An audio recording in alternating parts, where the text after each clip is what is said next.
ജീവിതത്തിൽ ഇഷ്ടമുള്ള ഭക്ഷണവും കണ്ണിന് കൗതുകമുള്ള സ്ഥലങ്ങൾ കാണുകയുമാണ് ഓരോ മനുഷ്യൻ്റെയും ആഗ്രഹം. എൻ്റെ കുടുംബത്തിലെ ഞാനടക്കം 9 പേർ യാത്രയിൽ കൂടെ ഉണ്ടായിരുന്നു. യാത്രയിൽ അന്താക്ഷരി കളിച്ചും തമാശകൾ പറഞ്ഞും കൂട്ടത്തിൽ 10 വയസ്സുകാരെ കളിപ്പിച്ചും അടുത്തുള്ള സീറ്റിലെ കോട്ടയ്ക്കൽ സ്വദേശികളായ 2 ഫാമിലിയുമായി സംസാരിച്ച് സമയം ചെലവഴിച്ചു.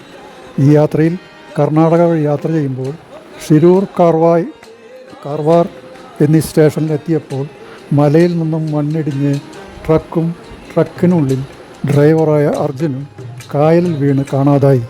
മണിക്കൂറുകളോളം മലയാളികളെ മുൻമുനയിൽ നിർത്തി ആ ദുഃഖ നിമിഷങ്ങൾ ഓർമ്മയിൽ വന്നു. പിന്നീട് രാജസ്ഥാൻ്റെ തലസ്ഥാന നഗരമായ ജയ്പൂരിൽ വണ്ടിയിറങ്ങി. അവിടെ നിന്ന് ലഗേജ് എടുത്ത് ടൂർ പാക്കേജ് പണിക്കത്ത് ട്രാവൽസിൻ്റെ വണ്ടിയിൽ കയറി യാത്ര തുടർന്നു.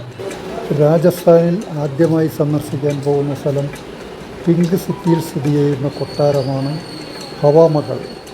രാജ്ഞിമാർക്ക് നഗരത്തിലെ ആഘോഷങ്ങൾ കാണാൻ വേണ്ടി നിർമ്മിച്ച അനവധി ജനലുകളുള്ള കൊട്ടാരമാണ്. തണുത്ത കാറ്റ് കിട്ടുന്ന രീതിയിലാണ് ഇതിൻ്റെ രൂപകൽപ്പന. ജയ്പൂരിൻ്റെ അടയാളമായ ഈ കൊട്ടാരം നിർമ്മിച്ചിരിക്കുന്നത് പിങ്കും റെഡും കളറുകളുള്ള മൺകല്ലുകൾ കൊണ്ടാണ്.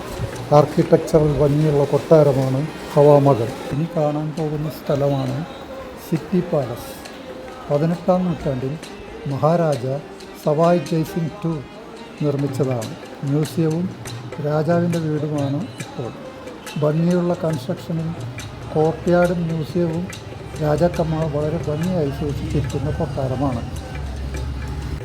ഇനി കാണാൻ പോകുന്ന അത്ഭുതമാണ് ആംബർ ഫോർട്ട്. 1592 മഹാരാജ മാൻസിംഗ് നിർമ്മിച്ച കോട്ടയ്ക്ക് യുനെസ്കോയുടെ world heritage site, cultural site 2013 അംഗീകാരം ലഭിച്ചിട്ടുണ്ട്.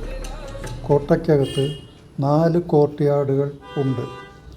ഒന്ന് ബെൽജിയത്തിൽ നിന്നും 1 മില്യൺ ഗ്ലാസുകൾ ഇറക്കുമതി ചെയ്ത് ശീഷ് മഹൽ ചിൽ കൊട്ടാരം റാണിക്ക് വേണ്ടി പണി കഴിപ്പിച്ചിട്ടുള്ളതാണ്. 2 ദിവാൻ ഇ ആം, ജനങ്ങളുടെ പരാതികൾക്ക് പരിഹാരം കാണുന്ന സുപ്രീം കോടതി.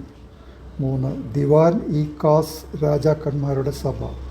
4 സുഖ് നിവാസ്, കൃത്രിമമായി കാറ്റ് നിർമ്മിക്കുന്ന കൂളായ സഭ. അടുത്ത സ്ഥലം ബിർള മന്ദിർ. മാർബിൾ കൊണ്ട് നിർമ്മിച്ച അതിമനോഹരമായ ലക്ഷ്മിനാരായണ ക്ഷേത്രം ജയ്പൂർ സിറ്റിയുടെ ഹൃദയഭാഗത്താണ് സ്ഥിതി ചെയ്യുന്നത്. അടുത്ത സ്ഥലം ജയ്ഹർ ഫോർട്ട്. മാൻസിംഗിൻ്റെ കൊട്ടാരമായ അംബർ ഫോർട്ടിനെ സംരക്ഷിക്കാൻ വേണ്ടി പണി കഴിപ്പിച്ച കോട്ടയാണ് ജയ്ഹർ ഫോർട്ട്. ചരിത്ര സ്മാരകമായ ഈ ഫോർട്ടിൽ നിന്നാണ് 3 കിലോമീറ്റർ ദൂരത്തിൽ കാഴ്ചകൾ കാണാം. ചെറിയ ചൈനാമതിൽ എന്ന് വിളിക്കപ്പെടുന്ന 12 കിലോമീറ്റർ കോട്ട കെട്ടി ചുറ്റപ്പെട്ടിരിക്കുന്നു. ഈ കോട്ടയ്ക്കുള്ളിൽ കനാൽ വഴി വെള്ളം സ്വീകരിച്ച് 3 ടാങ്കുകളിലായി സൂക്ഷിക്കുന്നു. കുളിക്കാനും കഴുകാനും കൃഷിക്കും കുടിക്കാനുമൊക്കെയായി ഉപയോഗിക്കുന്നു. ഈ കോട്ടയുടെ മുകളിൽ 5 വർണ്ണത്തിലുള്ള കൊടി നാട്ടിയിട്ടുണ്ട്. മഹാരാജ മാൻസിംഗ് അഫ്ഗാനിസ്ഥാനിൽ 5 പ്രവിശ്യകൾ കീഴടക്കി അവിടെ നിന്ന് 70 കിലോ സ്വർണം കൊണ്ടുവന്ന് 3ാമത്തെ ടാങ്കിൽ സൂക്ഷിച്ചിരുന്നു. അവിടേക്ക് ആളുകൾക്ക് പ്രവേശനം ഉണ്ടായിരുന്നില്ല. പിന്നീട് 1975 അടിയന്തരാവസ്ഥ സമയത്ത് ഇന്ദിരാഗാന്ധി 70 ടൺ സ്വർണം എടുത്തുകൊണ്ടുപോയി. ഈ കോട്ടയ്ക്കുള്ളിൽ ലോകത്തിലെ ഏറ്റവും വലിയ പീരങ്കിയാണ് സ്ഥാപിച്ചിരിക്കുന്നത്. 2 വലിയ വീലുള്ള വണ്ടിയിലാണ് ഇത് സ്ഥാപിച്ചിരിക്കുന്നത്. ഉദയപൂരിൽ സ്ഥിതി ചെയ്യുന്ന മഹാറാണ പ്രതാപ് സ്മാരകം, പ്രതാപ് പാർക്ക് അഥവാ റാണ പ്രതാപ് ബാഗ് ഉദയപൂരിലെ പ്രധാനപ്പെട്ട ഒരു വിനോദസഞ്ചാര കേന്ദ്രമാണ്. ഇത് പിച്ചോള തടാകത്തിന് സമീപമുള്ള മോത്തി മഗ്രി കുന്നിൻ മുകളിലാണ് സ്ഥിതി ചെയ്യുന്നത്.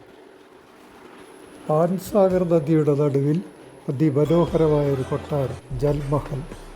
4 നിലകൾ വെള്ളത്തിനടിയിലും 1 നില വെള്ളത്തിന് മുകളിലുമായി സ്ഥിതി ചെയ്യുന്നു. VIP-കൾക്ക് മാത്രമേ ജൽമഹലിലേക്ക് പ്രവേശനമുള്ളൂ. ഇനി സന്ദർശിക്കുന്ന സ്ഥലം സിറ്റി പാലസ്. പിച്ചോള ലേക്കിന് മുകളിൽ രാജാവിൻ്റെ ആയുധങ്ങളും വസ്ത്രങ്ങളും മറ്റ് ആഡംബര വസ്തുക്കളും സൂക്ഷിച്ചിരിക്കുന്ന അതിമനോഹരമായ കൊട്ടാരം. ഇനി കാണാൻ പോകുന്ന സ്ഥലം കർണിമാത ടെമ്പിൾ റോപ്പ് വേ.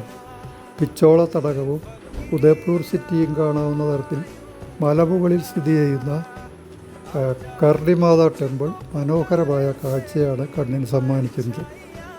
ഡിസിപ്ലിനായി നമ്പർ സിസ്റ്റത്തിൽ റോപ്പ് വേ സേവനവും നല്ല രീതിയിൽ ക്രമീകരിച്ചിരിക്കുന്നു. കാണാൻ പോകുന്നത് ഭാരതീയ ലോകകലാമണ്ഡൽ 1952 ആരംഭിച്ച രാജസ്ഥാൻ്റെ പരമ്പരാഗത മ്യൂസിയവും ഡാൻസും അറിവും ഇവിടെ സമന്വയിക്കുന്നു. പാവക്കളി ഇവിടുത്തെ കലാരൂപമാണ്. വിപുലമായ പാവകളുടെ മ്യൂസിയം ഇവിടെയുണ്ട്. രാജസ്ഥാൻ യാത്ര കഴിഞ്ഞ് വീട്ടിൽ തിരിച്ചെത്തിയപ്പോൾ മനസ്സ് വളരെയധികം സന്തോഷിച്ചു. ഇത്തരം സ്മാരകങ്ങളും കൊട്ടാരങ്ങളും നിറഞ്ഞ സ്ഥലങ്ങൾ കാണുമ്പോൾ ജീവിതത്തിൽ ഒരുപാട് സമയം വെറുതെ പാഴാക്കി കളഞ്ഞുവോ എന്ന് തോന്നിപ്പോകും. എന്തായാലും കുടുംബാംഗങ്ങളുടെ കൂടെ പോയ ഈ യാത്ര ജീവിതത്തിൽ ഒരിക്കലും മറക്കാൻ കഴിയാത്ത അനുഭവമാണ് സമ്മാനിച്ചത്. എല്ലാവർക്കും ഹൃദയംഗമമായ നന്ദി.